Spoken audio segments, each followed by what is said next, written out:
I've been someone that has struggled in business. I have had multiple failed businesses behind me. I've been seriously ill with burnout lots of the time. When I figured out the formula of what I needed to do and how to do it, I became evangelical about I need to help other bookkeepers to do this.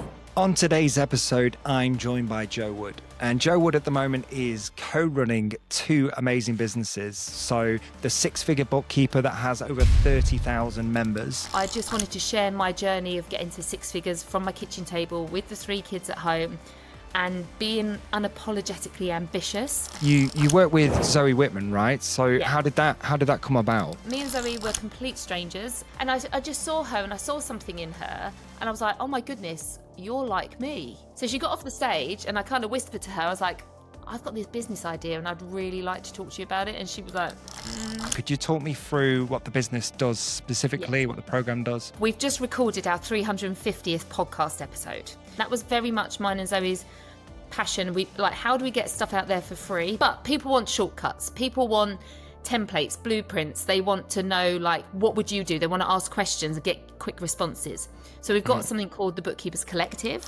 And also an AI sort of tech education business called HeyMonica. HeyMonica is a work experience solution. So you can kind of build confidence. I'd love to get the bit of the connection here, but how is it that it gets from there to community members? That is the thing. I've been so scared throughout this whole journey. People think I'm just really confident and like maybe a bit of a show off. And I'm also like, everything that I do is for my kids. It's a really lonely place to be when you're building a business and you're not in a company and you're on your own. And so we just want to kind of give everyone a big hug and say, like, you're not on your own. Everyone else is the same. Like, join us. So there's some really great insights on today's episode, so I hope you enjoy. This is the Eardley Bird Podcast with me, Oliver Eardley. And as always, it's powered by Ad People. Okay. Hi, Joe. How are you doing? I'm good. Thanks for having me, Ollie. No worries. Where I'd like to start with you, Joe. So let's talk about you. Who is Zoe Wood? Who is Zoe Wood? So I am a big sister to five. So I've always been a grown up. Even at the age of 7, I was very much like, I was always a mum figure in the family and a bit of a leader. And I think actually being big sister does bring leader energy, especially when you've got like some of my siblings were a little bit feral, and I had to always keep them in order. So I had children quite young. My son is now 22, and I had him when I was 22, which is freaky. And he's definitely not ready to be there. So I've got 3 kids, 22. My daughter turns 19 this week, and then my youngest is 15. I am a bookkeeper.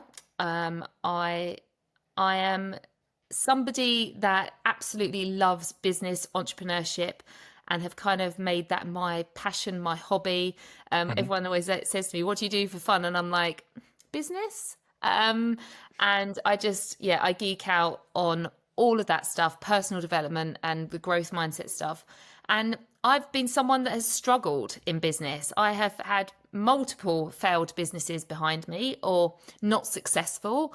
Maybe they put the roof over my head, kept it there for a while, but they weren't fulfilling me. I've been seriously ill with burnout lots of the time because I didn't know how to manage myself. And I've realized over time that, like, you know, business isn't a 9-to-5 thing. It takes over your life. And really there isn't a work-life balance. It's just life, and you've got to figure out how to do all of it, but also while looking after yourself. So because I failed so many times with building a bookkeeping practice, when I figured out the formula of what I needed to do and how to do it, I became evangelical about I need to help other bookkeepers to do this.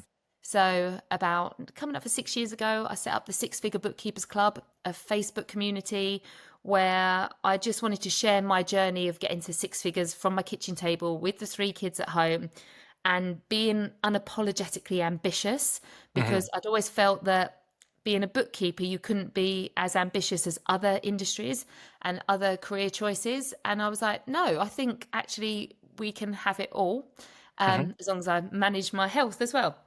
So I spoke about all things parenting, health, business, and bookkeeping in the group. And we're nearly at 31,000 members now. Wow, 31,000. From when did you start? How long ago? 2020.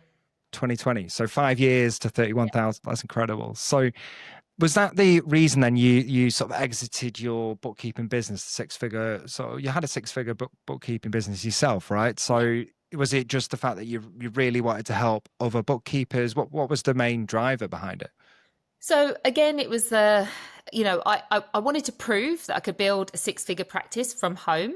And when I did that, and then it got to multi-six figures, and then I was building the six-figure community as well and helping those guys, I kind of come down to where can I have the most impact? I'd proven that it could be done. And then I thought, well, actually, what if I prove it can be sold? Because I felt like I had to step into the person that I didn't have.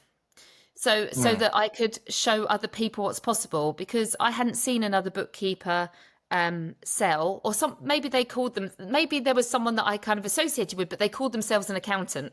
Sure. So I was like, oh my goodness, if I sell, then other bookkeepers will see that's possible. So that was one of the biggest drivers, but also managing 3 kids and 2 businesses was tough. And I felt like I'd have more energy for my bookkeeping community and thinking about the impact. When I'm looking after my clients and my team, there's so much impact I'm having.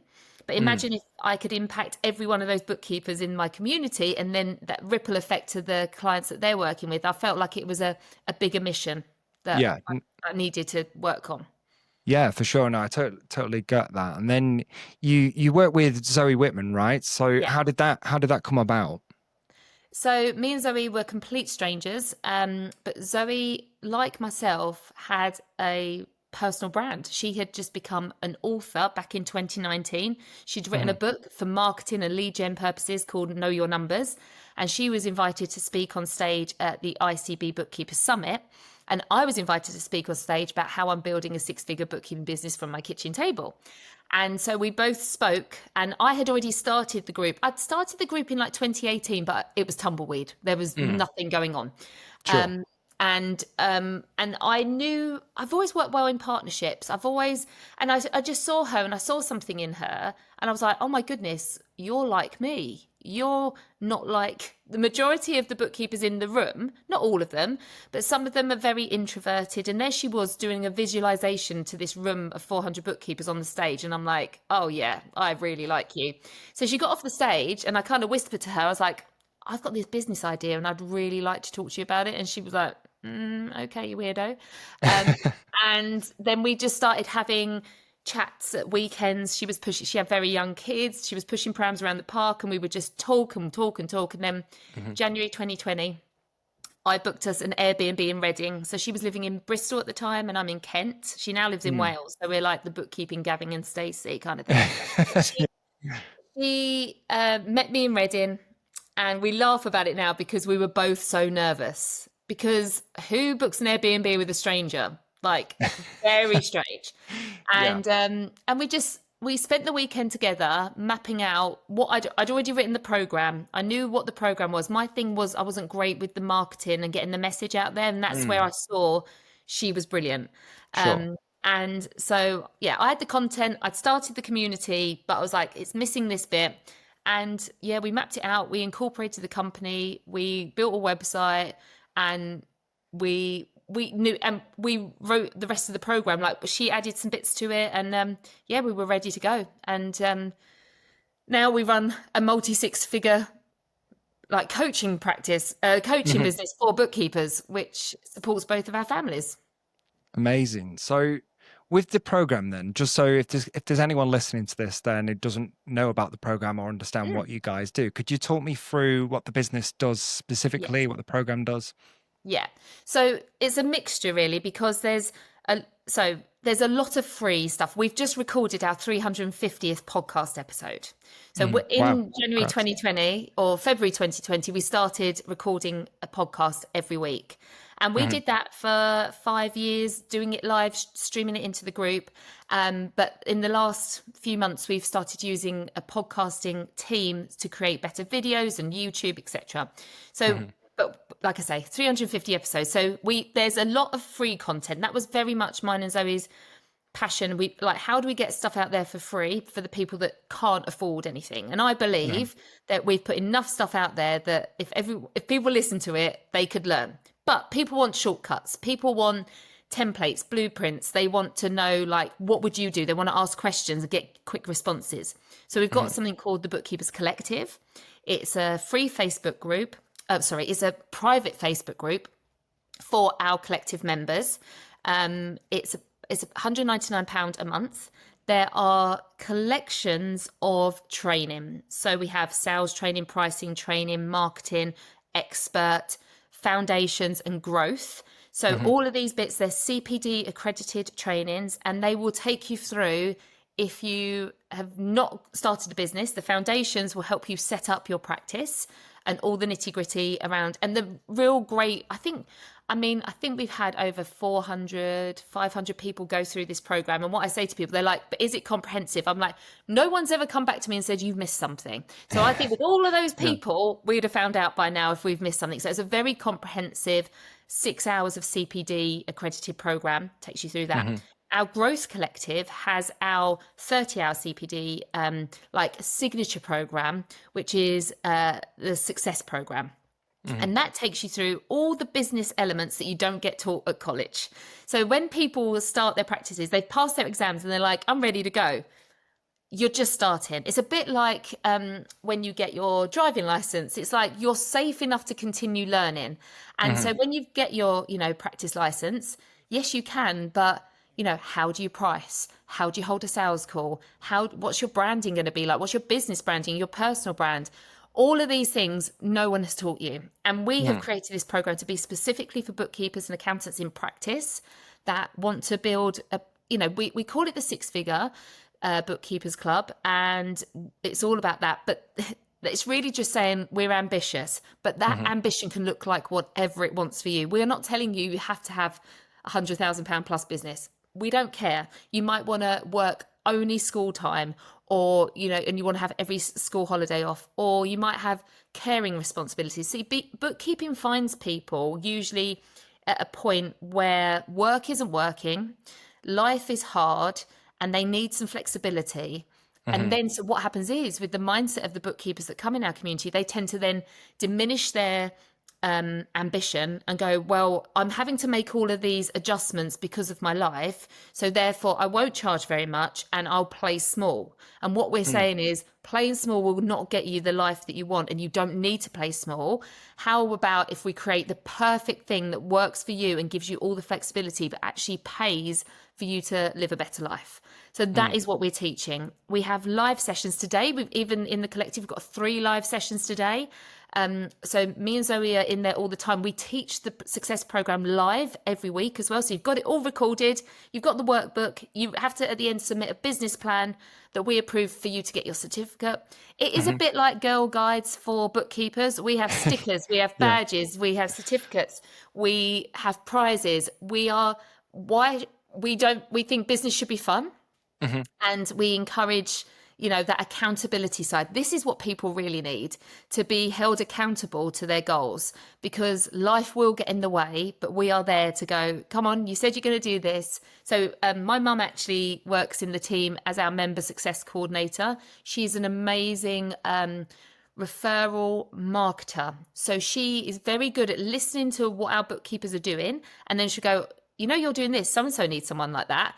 And she'll connect our community together so that they can help each other with specialisms, or just to say, so-and-so's doing really well with that. Why don't you jump on a call with them and learn a bit more? And then she has drop-in kind of clinics that people can drop in, and she will just hold them accountable. And they just say, I've done this. I've gone to that networking meeting. I've set up my website. And she's like, okay, what's next? So it's just an amazing, I've created what I wanted and never had. Yeah. No, it is amazing. I think anyone that has started a business, be bookkeeping or any business, will know that you almost go into it like, what do I do? What do I do next? Or, it's just so many different doors you can go through. So to have a community and a team that can say, right, this is what you need to do next, or these are the qualifications you need, or speak to X who knows about Y, right? So it definitely I can see the value in doing that 100%. So yeah, it's an amazing thing that you've been able to put together with Zoe. So with the business then, so you brought in Zoe just to help you with the marketing side. So how did it differ from what you were doing with a regular bookkeeping business to doing a coaching business? How did that sort of change? Yeah, I mean, the difference is, I think so. Zoe's definitely the visionary and the creative in our business.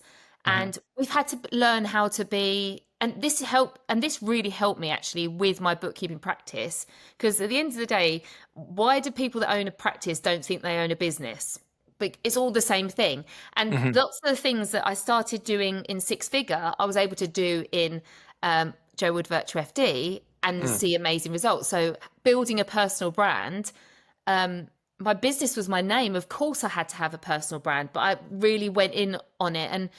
And that helped me to stand out and obviously niching with bookkeepers in my business. I was like, where am I niching? So I niched with salons and beauty therapists and people like that. And I became known as the go-to person in that industry.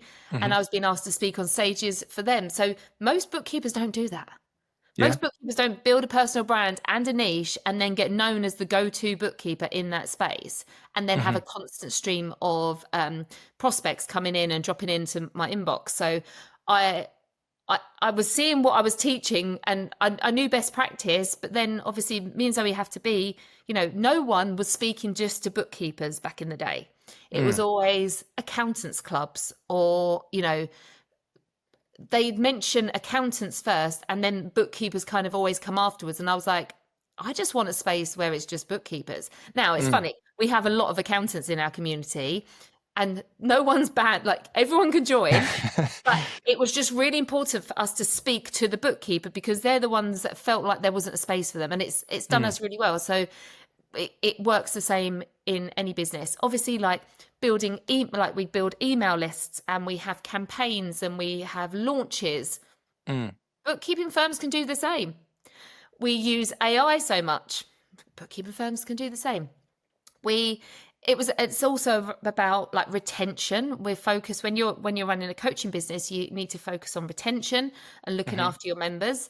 You need to do that with your clients. So there's so much that is interchangeable. But they are two very different businesses. But actually, you're holding people accountable. Like my clients, I want them to make more profit. My members, I want them to make more profit. So actually, there was a lot of synergy between them. Yeah, I guess it sounds like there isn't a lot of difference between the two, and one of the key areas that activated and give you a chance to hit the market was the personal brand that you've been able to build. So was that the reason behind starting a podcast? What was the reason? I'll start with the podcast first because 350 episodes is incredible. First of all, to be able to get that many out. So most people give up after about 5 or 6. So that is amazing. So was the podcast, was it a tactical decision thinking, right, we need a personal brand, this will help us do that? Or was there more to it than that? Someone told us in the very early stages that our business would become, it needed to focus on data and we needed to collect data and understand our audience more. And that a podcast would set us apart and enable us to be able to collect more data. And it would also be able to put people and like as part of the funnel to push them towards the community where we could gather more data. And now half of our business is half and half. It's 50% is our members and looking after them and doing, what we do in the collective. But the other half is working with partners, Zero, Dext, Apron, Sage, Proposal. And we have this massive amount of data in our community that these software companies would like to understand more. So we do regular surveys and things, and it's all, it's nothing that's not confidential and all of that stuff, but it's a great pool of data for these companies. And we did a lot of organic reach for like 5 years. And this year we've started doing Facebook ads and we are getting really good return because we know our audience so well, because we've treated it like a data bank and like what's working, what's not working. So we've been able to use our analytical brains that we would have used in our bookkeeping practices and to use it here. Amazing. So when you say data as well, so you've got all the information from people from your podcast, from the people following you there. You've been able to build you mentioned an email list as well, so people that have subscribed. So I'm guessing you might be able to use that with your social ads as well to be able to do lookalike audiences and whatnot. So yeah, I guess when it comes to marketing, having the more data you have, the better, right? And you can hit the right people. So yeah, amazing. So is there any other benefits to the podcast for you that you've found? Oh, absolutely. Because so it's like the next little while, I'm a judge for 4 different awards coming up. I think it is, it's about we've worked very closely with Daniel Priestley and his key person of influence, kind of, and the Dent program. And you have to stand out, you have to be visible, you have to be consistent. And we just said one day, right, Wednesdays 1:00 every week, there'll be a podcast that goes out. And there has been. And it's surprising. We've spent a lot of time interviewing people, giving other people a stage as well. We've changed it up a bit now. And me and Zoe are doing more of the talking because we realize that actually we have a lot to say. But when you're interviewing someone all the time, you can put in your elements, but it's not about you, which is great. Yeah. We wanted to make other people the hero of the story. And that's what we've really done. We've championed others. But we realized recently that actually we needed to say, we had a lot of things to say. So we're doing that now. But yeah, it's definitely a personal brand move. It's definitely a credibility. Like, if people can listen to us and say, well, they know what they're talking about or they don't. And it's vulnerable. And we've been the episode that goes out on Wednesday is an episode all about how I'm unschooling my youngest child. And everything impacts business. So, but that's the kind of topics that are going on in our community. How do I run a business when my kid's school refusing, or when I'm homeschooling, or whatever? That is what's going on. So that's the kind of stuff we get to talk about and be open and honest about. Yeah, for sure. Definitely I think it allows your audience to be able to understand a bit more about you, actually, the person, like you said, the personal side, and they buy into it. At the end of the day, it is personal brand, right? They need to understand who you are and trust you. So I can see the benefits of doing that. So, okay, amazing. So Zoe comes in, you guys launch podcasts, you're doing email marketing, you're doing all the other bits and bobs that you're doing in order to stay in the right direction. And now you're at 31,000 members. So it's huge growth in 5 years. But you also released a book, is that right? Yeah. The Bookkeeper Rises. Have I got the title correct, first of all? Yeah, we did that. We released it in November 2022. And at first we had an idea of 2 books. We wanted to go through, so we got a Rise framework, which is why it's the Bookkeeper Rises. And we used to teach this framework all the time. We used to run bookkeepers boot camps once a quarter. We actually have got one coming up. We haven't told anyone yet, but we haven't done it for a little while because it was absolutely exhausting. We used to run like 12 sessions live in our Facebook group, and this is what was building the algorithm loved us. We actually ended up getting about 40K from Meta because they wanted to, part of the community accelerator program, and I went on this program and I had to give them like lots of insights. I had to learn a lot about building a community, but they gave us funding, and that's what helped actually to improve the podcast and get out all our mics and all this stuff, because they invested in that. But they picked us out. I think 5,000 communities went for this program and 12 got in the UK, and we were one of them. Amazing. So that was a really good thing. But yeah, the building the personal brand, becoming an author is one of the things that Daniel Priestley talks about all the time. Zoe'd already got her book. She'd written Know Your Numbers, and I was like, there's a book in me. There's a book in us. Let's get going. So we used what we've been teaching around this Rise framework of how to start, get clients, look after your clients, sell to them, all of these things. And we just thought, right, we'll write a book about it. But also I was really passionate. I was like, I want bookkeepers' stories. I want people to tell how they started, why they started, and like to share their stories, again, like making them the heroes. So we ended up with 26 stories from bookkeepers and accountants in our community. So they all become #1 best-selling authors as well, which was amazing. We had a book launch in the Shard. And we ended up putting the book together. So the first half of the book is like the teaching, and the second half is those stories. And then we made it an audio book as well. So it's on Audible.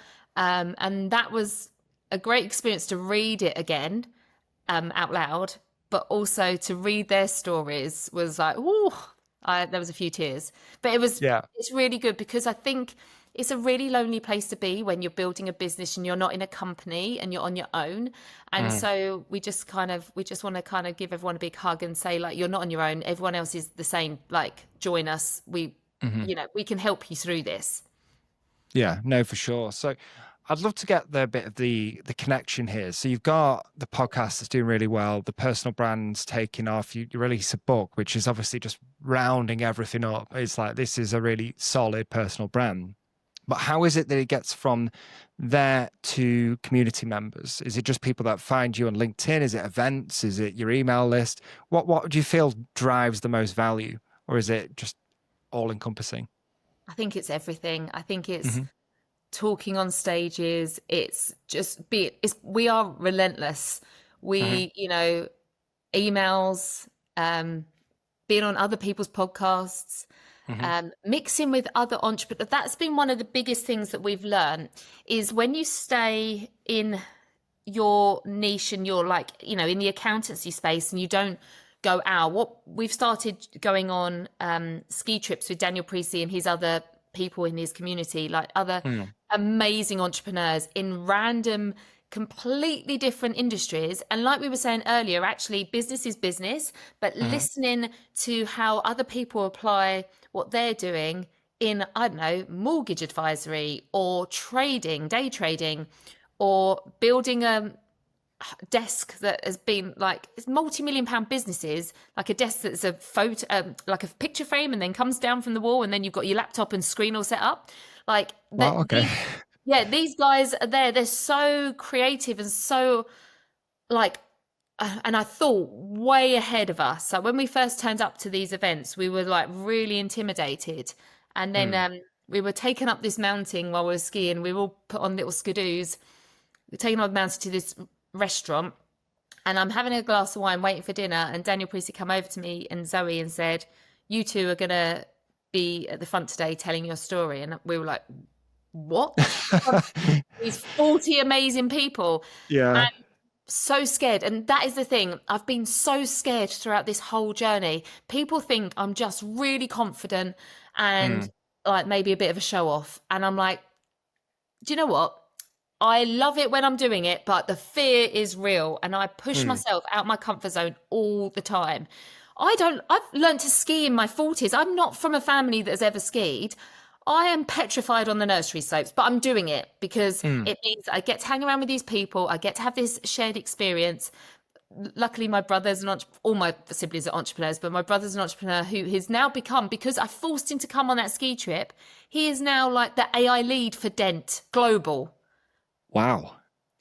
So, and me and him are on the nursery slopes together because we're not from a skiing family, falling over, wetting ourselves, laughing, and taking the pee out of each other all the time. But it's fun, it's scary, and and you've got to keep pushing yourself if you want to. If you don't want to, if you want to get to a point, but I'm not done. I'm like, I'm just getting started, and there's so much more. And I actually realized when I talk to these amazing entrepreneurs that are doing amazing things, there's not lots different between any of us. It's just consistency. It's just pushing themselves out of their comfort zone all the time, being visible all the time, and being open to thinking that maybe what I'm doing isn't right. And maybe there's another way. That I guess that's probably one of the toughest ones. People listen to this is sometimes admitting that maybe you're on the wrong path or you're doing the wrong thing, and listening to other people is that, I think that's what helps being around in the community of other people that are doing things, especially if it's just entrepreneurs that you're talking about, or your community of other bookkeepers, is being able to talk to other people, understand where maybe I'm going wrong, right? So no, I love that. First of all, very jealous. I've never skied myself, so I'm not from a skiing family, so I can't really comment too much on that. Hi everyone, just a quick break in the show just to say thank you for tuning in. Please like and subscribe because it really helps us grow the channel. This podcast is brought to you by Ad People, a digital marketing agency that's been helping small to medium-sized businesses grow for over 2 decades. If you're looking to get more clients for your website, then Ad People's team of experts can help you make that happen. Drop them an email at consult@addpeople.co.uk for a free, no-nonsense chat about where you are now and where you want to be. Don't forget to mention the Eardley Bird Business Podcast is how you got there for exclusive offers and discounts. All right, let's get back to the episode. I'd like to think I'd be good, but I don't think I would. The scariest thing are the lifts, wearing Right. skis, when you've only just put them on and you're slipping and sliding, and then you got to get on a flying chair, and then you got to jump Right. off the other end. Oh, Yeah, it's not for the it's not for the weak straight hearted. over. But it shows that I can do hard things, and I have done yeah. it. I mean, I've been skiing 4 times, and do I go down a red slope? No. Do I cross a red slope while I'm on a blue? Sometimes, yeah. Do I finish at lunchtime and never get back on the slope again until the next day? Absolutely, because it's all about the après ski, and I know what I'm good at. But I do it. I get on there every morning at 9, and every day I'm like, feel like I'm so proud of myself. And that's another thing I've really learned is about like tuning in with little 7-year-old Jo, like making her proud, not thinking about everyone else that's looking left and right. Like what do I need to do to make her proud and make her realize that going through all that hard stuff and everything, that was all worth it because of what we're doing now.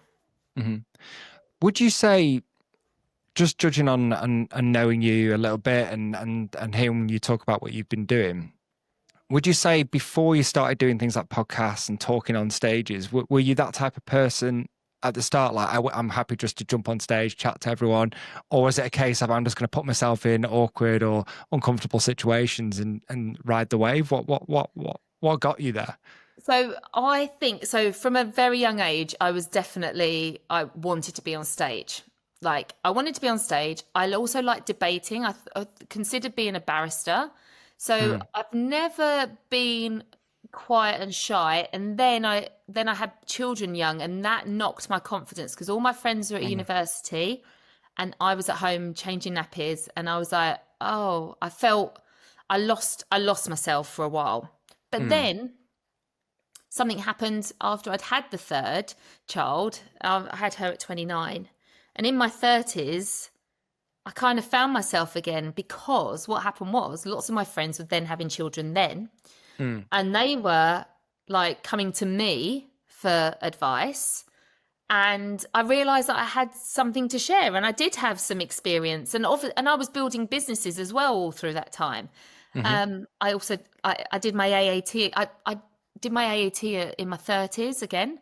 I had started them. I'd done the CAT, the Certified Accounting Technician, back in and I just never finished that last level 4 because I was heavily pregnant at the time. I was 22 and I couldn't really fit behind the seat, and and tax wasn't my thing. So I'd done most of, I had the qualifications, but I'd never finished the AAT. And so I did that again in my 30s, and that gave me more confidence. And I had to kind of work on myself and keep what's going to give me confidence, what scares me, but what's going to do it. So I think naturally it was definitely there when I was younger. I loved being on stage. I loved singing. I was in choirs. I used to play the flute. I was a performer naturally, but then it went away and I became very kind of quiet and oh, this isn't me. And then I've had to find myself again. And now my kids are older, I feel, and I didn't have my 20s as in traveling and, all of that fun. I'm now able to do that now. I've got freedom now. And lots of my friends are still having babies in the last few years. And I'm like, which is fine, and it was good. It wasn't easy. That wasn't easy, but it was my choice and I did want it. And and it was kind of frowned upon as well. Even though I was married and, there was nothing wrong about it, but everyone was like, you're mad. But now I see people going, oh, maybe it wasn't such a bad idea. I don't know. Yeah. I think there are pros and cons. Do I think, oh, I wish I'd have traveled when I was younger? No, I don't think I would have, because I wasn't as confident as I am now. Yeah. And now and now I feel like I want to do it, whereas I didn't want to then. So I think, Mm. and everyone's different. Lots of people have loads of confidence in their early 20s. Mm. But I Yeah, don't. yeah, for sure. Well, yeah, you're in a great position to be able to go and do it now. You've got successful businesses and all the rest of it. So there's a lot. I guess you can't always do that in your 20s where you got No, less. no. So, okay, cool. So you're a co-founder of another business called HeyMonica. Yes. I'd love to learn more about that business because that's quite. It's not too much of a pivot from where you are or too much of a jump from where you are because it's still in that sort Hmm. of educational kind of space. But I was wondering if you could just, for the people listening, could you talk us through it? Yeah, absolutely. So it's for the same audience that we already have. And Hmm. what happens is, what's been happening from the beginning of the Six Figure Bookkeepers Club is people will say, I have passed my exams, but I haven't got any experience. Or I'm a qualified accountant and I want to start a bookkeeping practice, but I've never done the bookkeeping. So they're like a lot of the time overqualified. But Hmm. if you've not done it or you've not got that experience, again, this is that confidence piece that we're talking about. And Hmm. we kept looking at how do we help people with this confidence, especially post COVID, where you're not sitting in offices with other people and having that mentor. And also, I've seen it so many times where someone becomes qualified and then they are then forced to become someone's mentor. And they're like, this is not why I got into this. I want to do the work. I don't want to be Hmm. training and holding someone else's hand. So this whole mentorship experience thing has been a bit of a conundrum. I must have a message every week, people offering to do bookkeeping for free for me because they just want the experience. And we were like, Hmm. surely we can build something. And we've tried in the past building like YouTube videos and tutorials, and we have lots of sessions in our community where you can get that experience, and we try and partner people with other people to Hmm. act as mentors, and we have ambassadors in our group that are great mentors, but it was draining on their time, so we thought, let's build something, let's build some software that is going to enable us to do that. So Hmm. HeyMonica is a work experience solution. You Hmm. have clients who are fake AI, but they're going to act like real clients. You have Monica, who is your mentor and going to help you get to the result you need. And you have Hmm. scenarios where you have to build, an extended trial balance for a client, or you need to have to get a self-assessment tax return in. And you have to ask the client, it's a lot of communication. You have to ask the client for the records that you need. Because Hmm. in a real job, they don't give you everything you need. You have to ask them. So Yeah. then the items and the documents get dropped in the document vault. Hmm. You can then access them. You can communicate through your client. We're actually working on something where we're going to try and get you to be able to have phone calls with your clients. Wow, Um, cool. and then what we're doing as well is building this kind of live CV. So when you've completed something and you've got a score, we're going to say like your competencies in certain areas, certain industries, Hmm. software. So you can kind of build confidence, but also share that kind of scorecard with a potential employer or with Hmm. something if you're going to subcontract for someone or a potential client. We're Hmm. very much passionate about, we don't care how you earn your money from your bookkeeping skills, just earn money. Hmm. If you want to go and get a job, if you want to work for someone else, we don't care. Like, we're not, I think people think that we're all about building businesses. We definitely help people build bookkeeping practices, 100%. That is Hmm. what I've done, and it's been successful, and I'm going to share. But if that's not right for you, and you look at what we're telling you to do and you're like, that's not for me, I want a job, then go and get a job. Just make Hmm. money for your family. Yeah, no, for sure. And how did, just because I'm just going through right, how would I go about doing this? Right. So you guys come up with I presume you came up with the idea as a Yeah. team. There was a few people involved with this, isn't it? It's not Yeah. just you and There's six and Zoe. founders. There's six founders, all bookkeepers and accountants that are Hmm. kind of known in the industry. It was a bit like we've got a couple of our ambassadors in there that were already mentoring people and really passionate. And two of them came to me and Zoe and said, "We've got an idea." And me and Mm. Zoe went, "We've got an idea. Shall we do something together?" And then the other two kind of came in just because they already had such a big following and a passion for this. So we kind of come Mm. together. We had no idea. Actually, we met at Accountex Manchester after maybe, well, it was 2 years ago. And we met in a room and we just had an idea. And I said, well, my brother builds software. Shall we get him in? And he has been helping us to build it. So he workshopped things with us. We have, we come up with the brand together. I mean, it's a completely different business to the others that I've got. And Yeah. scary. I find it really scary. This is out of my comfort zone. But I know the need. I was wondering where the technical gap was, and your brother obviously filled that gap. So I was like, so I was like, how do you get from a community group to an AI piece of software? But you explained it. My brother, and he's building his business, and he has the team and he has that technical knowledge, but we have the knowledge that's needed to build the scenario. So it's kind of worked really well. We're completely bootstrapping this. So if we want any development, we have to sell it. So every time anyone pays towards it, it's none of us we have not been paid any. It's all going back into the development is very expensive. And what, in all honesty, what we're doing here, Ollie, is proving the concept, proving that this is something that people want and need. And then one day we hope someone will look at it and go, we can input the money that is needed to take it to the next level, and we'll sell it. But this is like a passion project, because we know it's needed, and we're looking around and no one knew how to do it. And we're like, we're going to have to do it. We're going to have to do it, build it, see what happens. And and like I say, we've got customers, they're utilizing it, and we're investing in more and more development, and it's getting better every month. Perfect. And what would you say is the major difference between a tech company and the stuff you've done prior?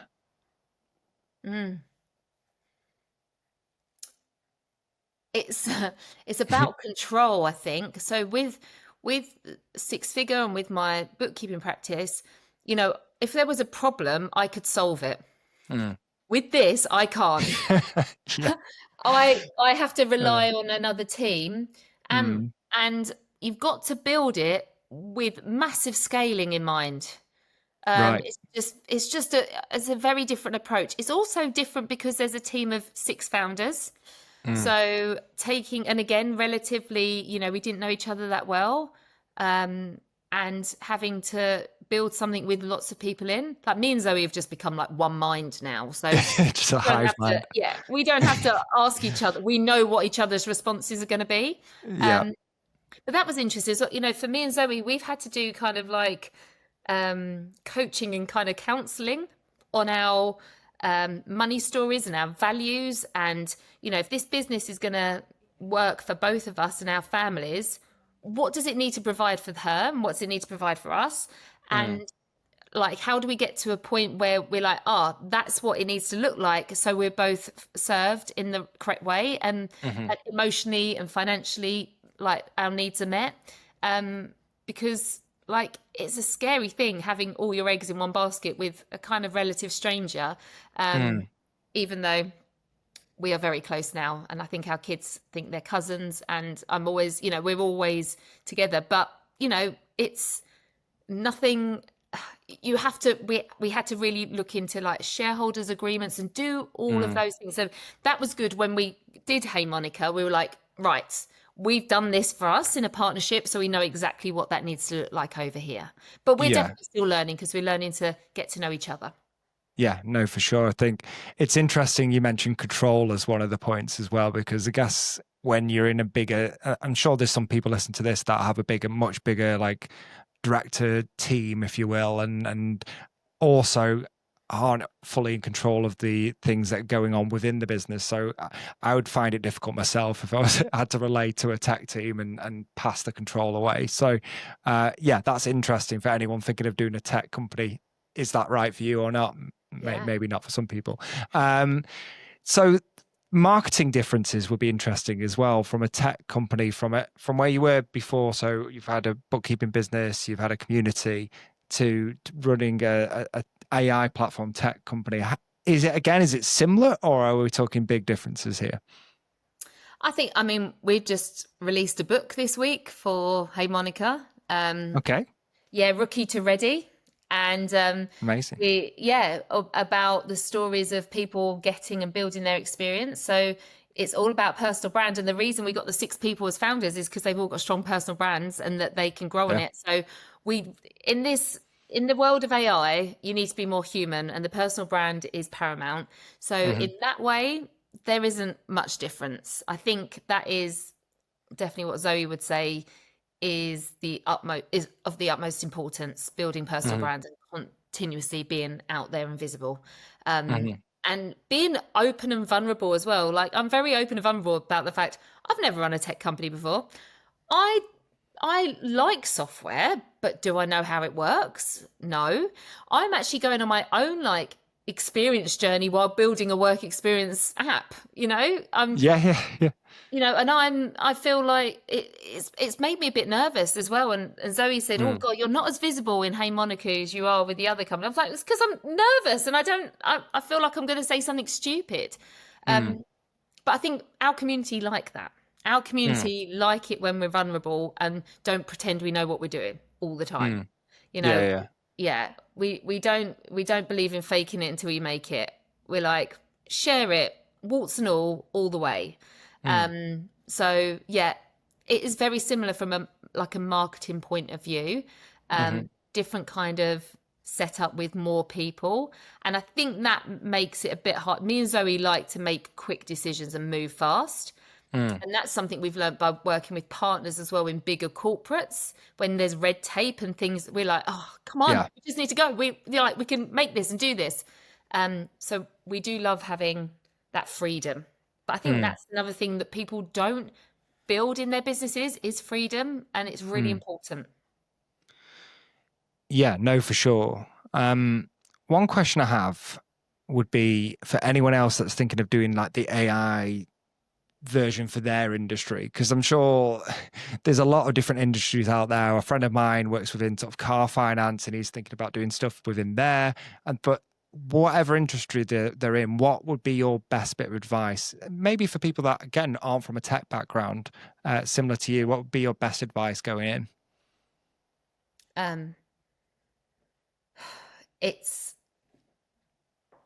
think it would be that you need to find an expert you can trust. Now, luckily, my mum gave birth to him 10 years after me. So I was very lucky, but I have heard some real horror stories of people using development teams that they didn't have that kind of connection with. So it's okay to go into something that you don't know and understand the ins and outs of. And this is what I say with people in book. You're never going to be a finished product. You're never going to know absolutely everything about everything to do with accountancy and bookkeeping. There's always going to be change and nuances, and HMRC will do something different, or that's okay. You know more than that someone else that hasn't started that tech business yet. I've learned a lot. And and like I said, business is kind of my hobby. So the fact I'm getting to learn a whole new thing is really exciting. It's also scary, but I do things. I can do hard things. Zoe says this to me all the time. You can do hard things. So I'm also everything that I do is for my kids. And who wouldn't want a mum who's building a tech company? Yeah, that's pretty cool, isn't it? Can't find her bloody phone half the time in the day. They're like, how are you doing this? You don't even know where you left your phone. You don't know why you walked into the kitchen. You are, they laugh at me, but then they're really proud of me. And each one of my kids has been to a Cantex and sat at the front row and watched me talk. They've helped out at the HeyMonica stand. They've been they came to my book launch. I want to show them that, and they know I'm scared and that I'm doing it anyway. And I think that really helps me to push through, because I think they're always watching. No, I love that. So what I'd like to wrap up then is moving forward then, looking to the future. What are the goals for your various businesses going into the next year? So with Six Figure Bookkeeper, with the collective, we would love to get to 500 members. We feel that with 31,000 members in the community, and how, Zoe's got 20,000 people on LinkedIn, and we've got a lot of connections. We think we should be able to reach that. And we now believe with how we've set it up, it would enhance it for people rather than take away. We have so many sessions a month that are live, and not every one of them's busy, because we always say to them, just choose one session a week. Don't try and come to all of them. It's too much. It's overwhelming. So because of the way that we've created it, we know it would improve the experience for people, because they get to know different people. So that's the name for us. 500 members there. We are working really closely with our partners, and we feel like we just want to do more and more and better for them. We've just had a great meeting with the Zero team this week, and we're going to be in contact with their Toronto team and their influencer team about how we can do more for them. We're really passionate. We only partner with people that we love the product and that we use the product and that we're excited to work with them. So it feels like great fun, and we love that. And there's a lot more we can do. So we didn't even know, it was Daniel Priestley that came up with the idea for us that we should have like partnering sponsorship opportunities with our community. And we were like, such a great idea. And we are loving doing that. But it's been only a year or so that we've been doing it. So we're learning lots about what we can do for other people, and what and we've not got it all. We've always not got it right. We're learning, and this feels like a new kind of business. A couple of weeks ago, maybe a month, we Zero asked us to train 70 of their sales team on how to communicate more effectively with bookkeepers about pricing, and how can the sales team and those account managers train the bookkeepers that they're talking to and accounts they're talking to about how to improve their pricing model, how they can have better sales conversations, because that ultimately helps those practices, but also it helps Zero. And we did a 2-hour training, and they paid us. And I was like, this was brilliant. I loved it. Absolutely loved it, because it was a different audience with a different way of describing it. But me and Zoe absolutely loved it, and we was absolutely buzzing afterwards. It was like, we want to do more corporate training. We love that. So that'd be a new avenue for us. And then our podcast, where we've been doing that, we're loving doing that, but we're going to travel around and do some more interviews as well. So we've got some meetings we're going to do some podcast recordings in London and bits and pieces. So yeah, that's exciting. Love doing that. So that's kind of, because that's our longest standing business, it's kind of, it runs like clockwork. We've got an amazing team, and yeah, we think, like we said, we're just planning maybe a boot camp soon, a live one that we haven't done for a while, because the community's grown so much. So we need to bring those people in. And then HeyMonica, we're having lots of calls with lots of people really interested in supporting us and helping us. We've had loads of support from the events teams. Everyone really wants to help us out, because they can see the need. And we're talking about the fact that there's no funding, we have no investment. This is just us trying to sort out a real need in our industry and our communities. So people are really helpful, and that's because we've built a brand and they know we will help them in return. So a lot of times people are like, will you talk for us? And then if you get on stage, and if you bring your community to this event, we will help you out, that kind of thing. So that's been really nice. I don't know which t-shirt I'm wearing half the time, or which hat to wear. That's been difficult, but that's been fun. And we want to grow to a certain amount of members that we can go, right, this has proved that this is what's needed. And if somebody wants to come and take it on and give it the investment that it needs to be able to get it out to mass market, then that's the aim of the game for us. Yeah, no, that makes sense. And one thing I would say is you're certainly very busy, Joe. There's a lot of hats a lot of things to juggle, but it's all really cool stuff. Yeah, that's it. And and then I have to cook the dinner every night and do the washing and feed the dogs and the cat. And when we have a horse as well, my daughter rides a horse. So my life is very busy. But it's been curated. I've built it like this. I'm having fun along the way. And this is what, people need to learn, that you can have a mixture. It doesn't have to be all serious all the time. Even like how me and you met, we had the best laugh at an event, and we just got chatting, and it was raucous, and we were like, this is what our industry is like. Everyone's really real and open, and yeah, I'm really here for it. Amazing. So if people wanted to follow you, get in touch or whatever, how would they go about doing that? Yep. So you can follow the Bookkeepers Podcast on all the podcast platforms. It does what it says on the tin. It's a podcast for bookkeepers. And we have an Instagram and YouTube and Six Figure Bookkeepers Club, Facebook. But yeah, you can go to the sixfigurebookkeeper.com as well and find all of that on our website. Amazing. Thanks, Joe. Appreciate your time. You're welcome. Thank you.